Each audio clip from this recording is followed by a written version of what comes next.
All right, ladies and gentlemen, welcome to Kamga Reacts. My name is Kamga. Today's video is going to be a video from Rush Asare. So Rush talks about business, real estate, and life in Ghana and Africa in general.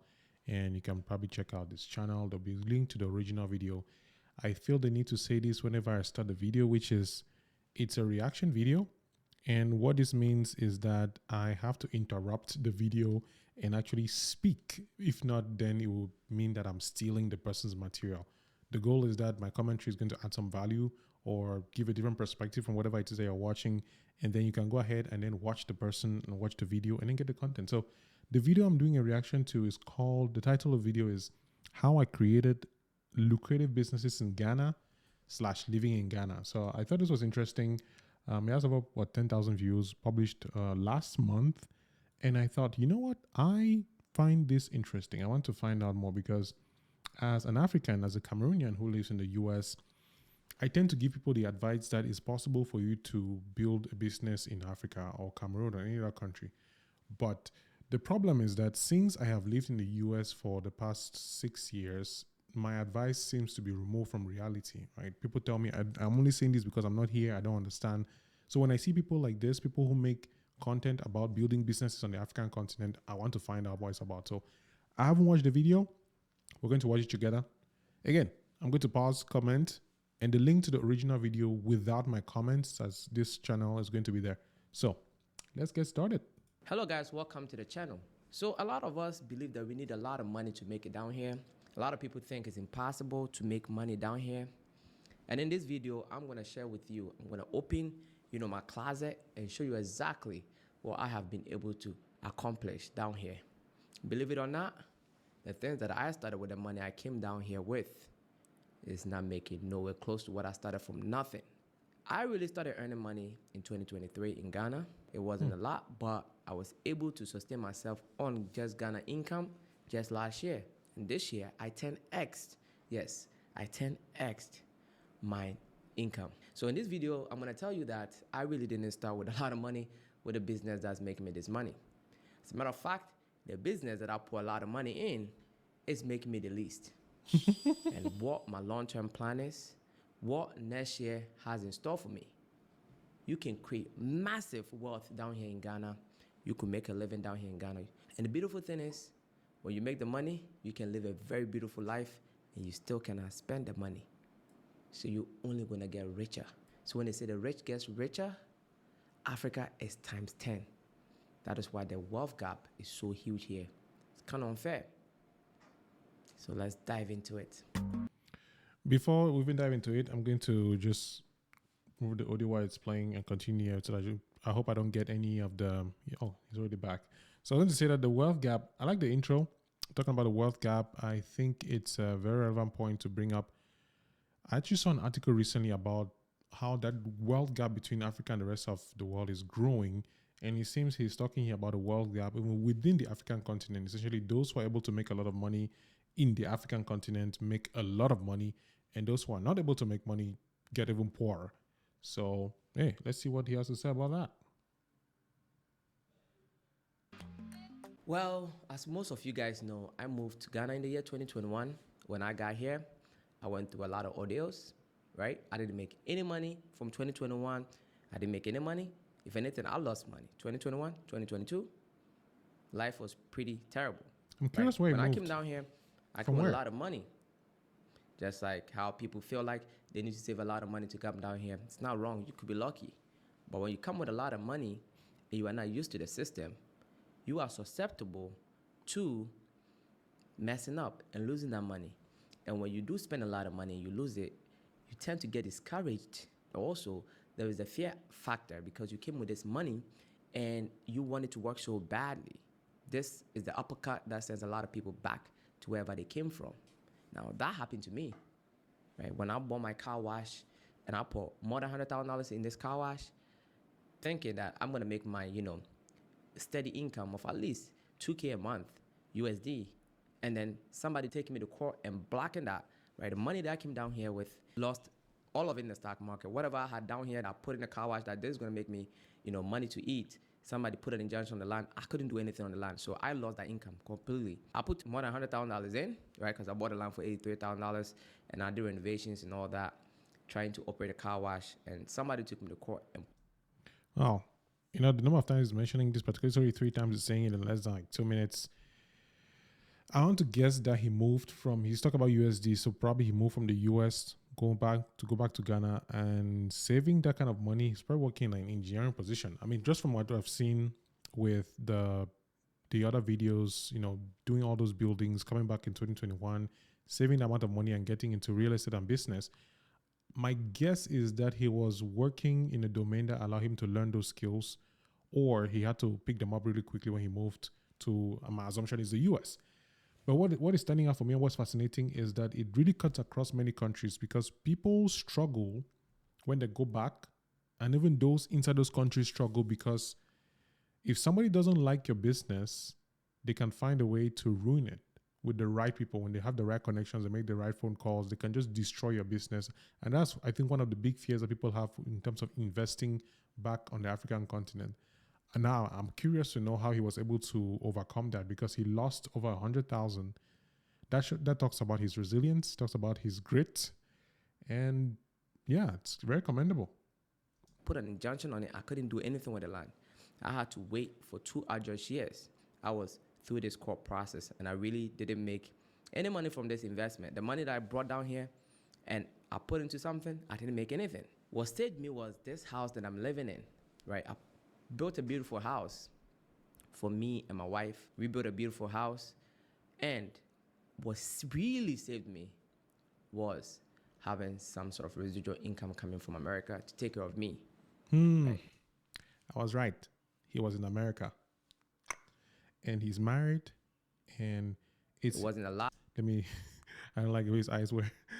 His eyes going back again, and it's his residual income that actually allowed him to be able to stay. Wow. It makes me think of people who are able to work remotely, who move back to the African continent and still earn USD salaries, and then they're able to stay there. So, yeah. That's smart. Or lucky. Which one was it? Having some sort of residual income coming from America to take care of me, right? It wasn't a lot, but I lived a pretty comfortable life down here. Pretty comfortable. So I'm going to give you the tips on how to survive here. But let me let you know how you can actually make it down here. So people have the notion that you have to come with a lot of money. Well, I came with a lot of money, and, it didn't go anywhere. So since the year 2023, when I started this amazing YouTube channel, a lot has happened for me. I already had an existing business called Arcadian Limited. And after my first video on YouTube, I saw how this channel and this YouTube space can actually be my marketing too, where people know about what I do as far as real estate is concerned. Now, it started small. So to let you know, I used my cell phone to start a YouTube channel. I really didn't spend a lot of money. So, see, a couple of things. So I watch Dr. Charles Apoki, and I don't know if I'm going to do a reaction. Please let me know if you're watching this, if you know Dr. Charles Apoki. Let me know if you want me to do a reaction to one of his videos. I just enjoy watching his videos. It's very educational. But 2 things stand out for me. One, the thing that he's saying about starting small, it's like a principle of life. Seeds have to be planted. And like my pastor says, the seeds have to die for the plant to grow. So he's talking about starting small. That's one. And 2, the business that he's talking about here, at least what I've seen, is that he's using his YouTube channel to sell. So he's talking about, he's talking about, how I created lucrative businesses, right, in Ghana. But one of his business seemed to be the sale of land using YouTube. And one of the things that is mentioned right now that is really just getting my spidey senses going is using what you have, starting with your phone, not trying to spend too much money in the beginning, and starting small. So let's see what else he says. So I'm just letting you know that you don't need a lot of money. What you need is service. You need to provide a valuable service, and you will be taken care of. You need to have an idea as to what you want to do down here, and it must be something that's needed. And it helps when you are starting small and simple, because that's what I did with Arcadian Limited. I started Arcadian Limited with less than $500 because we had to register the company, open a bank account, put some money in there, I have a partner, so it was 50-50. And I think it's actually less than that. I don't remember because I actually opened a business while I was in the States, but it was about $250. And I had to put like $500 in there at the time into some bank accounts that we opened. That's the only money that ever went into there from my pocket. From there, in the year 2023 to this year, we have built that company into a multi-million-dollar company with the secure of Acadian City, the 32-acre land that we have, the design that we have, the business that we have, and we have a lot of projects. Oh, look at that. I guess this is a model. Started small, move back. One of the advantages or the opportunities that lie in the African continent is, a lot of unused, untapped potential in terms of land. And I wonder how that's going to look like in the future when everybody starts to think about it. But from what he's explained, even after he had that amount of money, if he had not had some things working for him in the US, he would not have been able to continue or survive. And there may be people who do that, they burn through their savings and that's it. You can't pick yourself up again. Construction, different projects. Pram, Dowenya, Dodoa, Mona, Fienya. This is in exclusion of Acadian City. And Acadian City, I just started selling. I got a video coming up. I'm about to blow that thing up in 2025, sell it out. You can make a living. You can make a reliable living here actually helping people. And you don't need a lot of money for it. If you think you need money or you need like a loan or whatever to make it in Ghana, you are not serious. You don't have the hunger to make it because people have made it from nothing. He reminds me of this speaker that I've been listening to recently. His name is called Master Coach Raphael Njine. And he talks about hunger. Even his accent, it reminds me of Coach Raphael's accent. Right.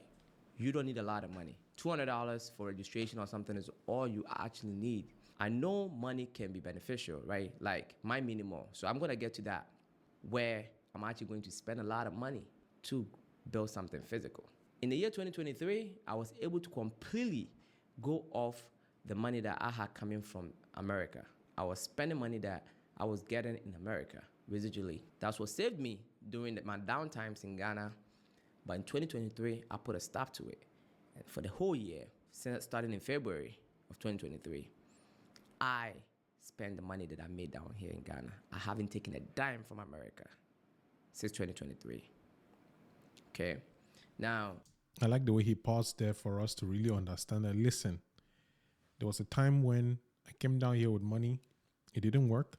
I had to live on the residual income that I was making in the US, which brings me the question, like, what kind of business do you have in the US that was making, that was providing the residual income? I wonder what it was.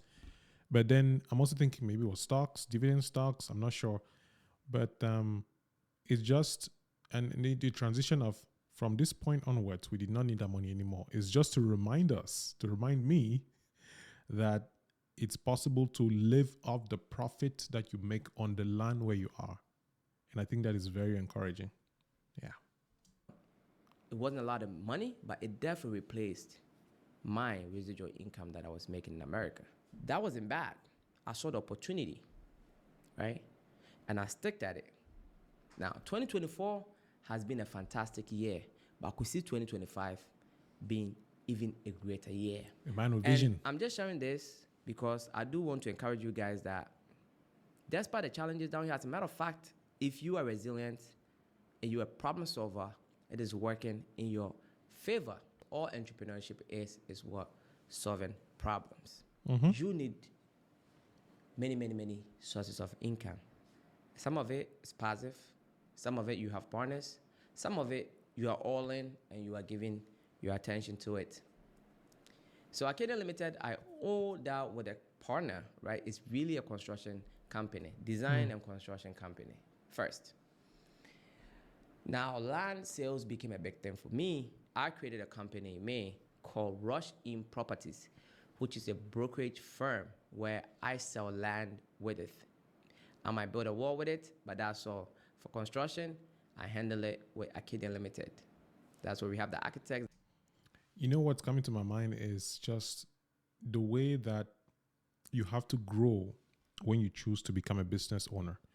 Because I'm pretty sure these are not things that he knew instinctively. I mean, who knows the law of the land instinctively? Who knows about creating corporations instinctively. It's like things that you have to go and study and learn and research and get information about, right? Because what he's saying is like he created this one business in the beginning, owned with a partner to be able to do construction and design. And now he's created one where he can actually buy and sell land and, or rather own and then sell, maybe even lease land.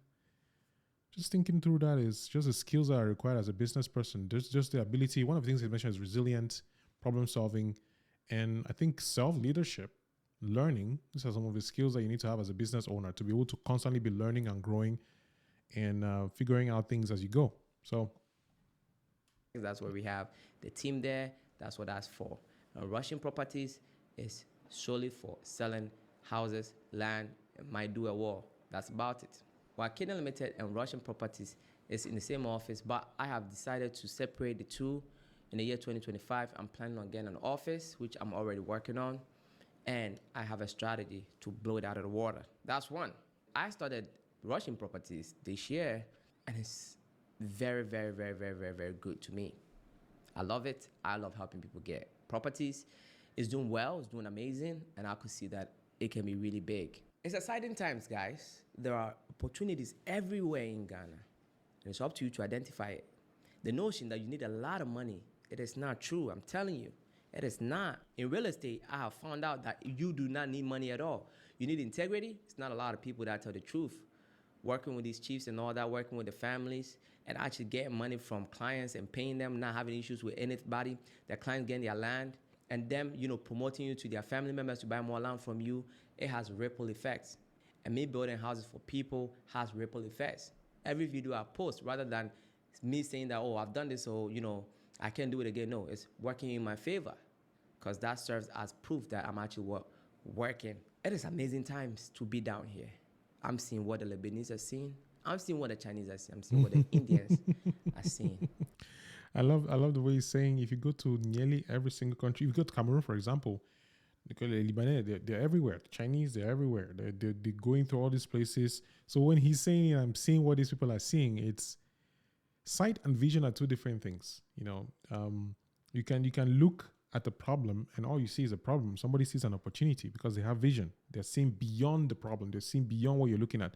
So somebody can see a YouTube channel, right? And all you're seeing is, 20 views, for example, or 100 subscribers. But somebody's seeing the future. He's having sight and vision, two different things. And when you talk about, he's seeing what the Lebanese are seeing and the Chinese are seeing, yeah, he has a vision. But I watched the video so far for 9 minutes, and yes, how he created lucrative businesses in Africa. He started. How did he pick that particular business? I don't even know. Maybe he'll answer the question in a few minutes. Yes, he did say you don't need to have a lot of money, but he also mentioned that, if he didn't have the residual income coming from the US, he might not have been able to make it. So there's also that aspect. I think part of it is survivorship bias. It's a cognitive bias where essentially when people successfully survive an ordeal, it's like, it's like 8 in 10 businesses fail. Those who tend to succeed tend to think that they're successful because something they did, whereas there's usually the aspect of luck, which again, you increase your luck by increasing your hard work. But it's important to consider the fact that as much as you don't need a lot of money, you need to understand how money works and also prepare yourself, plan A, B, C, D. What happens when you fail? That people have had to borrow money. People have had to rely on family members. In his case, he relied on his residual income from the US. So don't take unnecessary risks. If you're going to take a risk, take a calculated risk. Plan for failures and anticipate things not working out. That's what I want to add there. So I'm curious to know why he chose this particular business and what happened, Yeah. They are no smarter guys. They just have a different mindset. They have not been brainwashed that this place is a hellhole. And you actually don't need a lot of money, because the money that I brought down here is all in that car wash. That car wash is earning me the least money in Ghana, but you can live on it. Russian Properties has been fantastic, right? The property game in Ghana is fantastic. And I'm not somebody who's trying to be so bougie, like I'm only selling, luxury real estate and all that. I'm very humble. I'm selling $5,000 lands. I'm helping people out. People are happy. I'm happy. goes beyond the money. And I want to help as many people as possible with my brokerage firm, which is exactly why I created it. I started a company about 7 months ago, and we've built it to maybe $500,000 in market cap. Next year, it's going over $1 million. And I started with maybe... I like the way he's anticipating it already to going over $1 million. Next year, it's going over $1 million. That's, people sometimes confuse confidence and arrogance because he sounds like somebody who knows what he's doing. He knows where he's going. But if you're insecure, if you are not sure, he might look like he's being arrogant. But like I was watching in a video the other day, a speaker was talking about results. Like don't worry about the words. Don't worry about what you're saying. Don't worry about the tone. Look at the results. If he has results, he can probably speak however he wants to speak, insofar as it's polite and respectful and all that. But most people want you to be that fake humility. Dr. Boki talks about fake humility, where you think that you need to tone yourself down because you don't want to offend people. But clearly he's doing his business, he's taking care of his family. Whether anybody's complaining on the comments in his YouTube channel, is good to go and probably still do his business. He doesn't care. Or maybe he does. I don't know. Let me not speak for him. $200 for registration. That's it. Business registration. That was it. So market cap means, I've acquired some properties through deals, right? Selling properties here and there. I am sharing this because I want to tell the truth. I'm not going to sit on it. I want you to know what's possible down here. I want to demystify all the myth you've been hearing all this while. And as most of you guys are aware, Arcadian City is the biggest project I'm currently working on, which is building 100 homes and selling 90 plus. Plus, selling fast. Homes are selling. But next year, I'm going to blow that out of the water. We are building our office, and by March, April, it should be completed on-site office. It's basically for Arcadian City. That's where the management team is going to be. That's where in the long run, if you want to come and pay any bill, that's where it's going to be. If you have any issue that you want to report, that's where it's going to be. That's the office. That's where we're going to be to design your homes and all that for you, for people who are buying land around neighboring areas. Right? So we are having multiple offices actually for Arcadian because our main office is in Achimota. But Rushing Properties, I'm going to put our office in East Legon, 2025. The car wash was never the main goal. The main goal was to build a mini mall. That's what my money was going to do. I had the money to do all of it, which is build this mini mall, put a gym in there. I have all the numbers. When it's all said and done, I'm going to be cleaning out at least $250K every year. When everything goes well, even $400K every year. That is the projection, between $250 to $400K every year. That's the projection on La Vie, which is the minimum I'm building. Because gym membership is recurring, $20. If you get like 500 members, that's $10K a month, and it's gonna come every month. The restaurant, the rooftop, soccer games, all that. I've done all the projections accurate. My projection is always underestimated, accurate all the time. So that was the goal. That's what I really wanted to do. That's what I had money to do. And somebody crushed that dream, being in court for 2 years. Look at what God has done. I detoured, went to find more opportunities. Reminds me of Jacob's well. When they were digging, was it Jacob or Isaac? They were digging and I cannot remember the verse right now, but if you know it, please let me know in the comment section, where Jacob will dig the well and the people come and say, no, you cannot get this well, they'll cover it up. You go and dig elsewhere. I'll say, no, you cannot get this well, cover it up. A detour. That's all it is. It's a detour. There's hardly ever been a story of success that was just straightforward with no issues, no complaints, So when you're facing difficulties, it's usually because you're on the right path. And in his case, getting his money locked up, the bulk of his money locked up, forced him to become creative in his solution. And he seems to be doing pretty well for himself. And now I'm back. Now I have a lot going on. As you guys are aware, I'm going back and forth to the States. And we will get into why that is later. So in 2025, I'm building this mini mall. I'm going to start. Now, if I try to do it myself, it might take a bit too long. So I have a few people who want to come in. I don't want too many people. I don't mind doing it all by myself. Because I'm building it. I'm furnishing it. I'm bringing the gym equipment. I'm setting up the restaurant. I'm setting up the rooftop. I'm setting up the barbershop. I'm doing a lot. So it's a lot of money. But a client of mine wants to invest. A friend of mine wants to invest. So we see where that goes. But I'm starting regardless next year. All from what? Income in Ghana. Not from the States. Did you hear that? Not from the States, from down here in Ghana. It is possible, guys. It's absolutely possible. And the beautiful thing is, I have time to hang out with friends. I live life. You guys will think I'm doing so much. Yes, I am. But I have so much time to be hanging with friends and laughing. But that's probably not how it started. So, you see, going back to the survivorship bias stories, it's a lot of times, a lot of success stories, whether it's financial success or marriage success, it's easy to, in a way, garnish the suffering. And it's when you're in the middle of it that you actually see what it looks like. It's not really to discourage people from doing it. It sounds like I'm trying to tell you that he's lying. I don't think he's lying. I think it's just easy that when you have reached a certain point of success, you look back and you don't really feel that pain of what you had to go through. It's easy to encourage somebody to go and, hey, you're going to be fine because you are already fine. And I think it's worth mentioning that you need to be prepared for difficult times. And the only way you are prepared for difficult times is by actually going through difficult times. You can't prepare for it by thinking about it. Yeah. I meet up with friends like 4 times in a week, having dinner. And it doesn't even scratch the surface, because having dinner, you can sit down and have a dinner with a friend, have a great dinner, like sit there for 4 hours, and your bill is like $40, $30 at a very nice restaurant.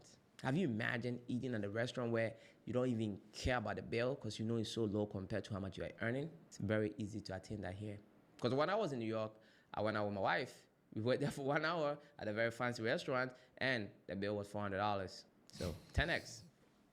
I could do the same thing 10 times here. See the difference? I love it down here, guys. So I also created another company. I haven't started earning money yet. It's called Between I. Now, this company is going to be a community of all the diasporans that really want to get insight into Ghana, stuff like this, and even more insight, more transparent, give you more information. It's a monthly membership, and we are using some of the money for charity, right? We're going to go drill wells, and we're going to do events twice a year. So I even partner with someone. If you guys notice, there is a common theme here. When I go into a space, I usually partner with an expert, right? An expert in their field. So I've partnered with somebody who actually hold awards for like business leagues here in Ghana to organize the events, and also, of course, organize stuff. He's good at putting things together. I'm not good at it. I don't have time for that. But I do care about bringing you guys together. I do care about the charity side of things, but the organization of events and stuff is not my forte. That right there is what I think, and I'll speak here as a Cameroonian, it's what a lot of Cameroonians miss out. It's something that I've wanted to complain about for many years.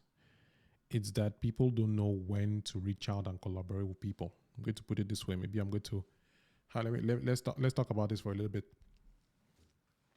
When I've noticed some people move out of the country, right? People have come to America and different places, they tend to keep to themselves, or they want everybody who comes after them to suffer the way that they suffered.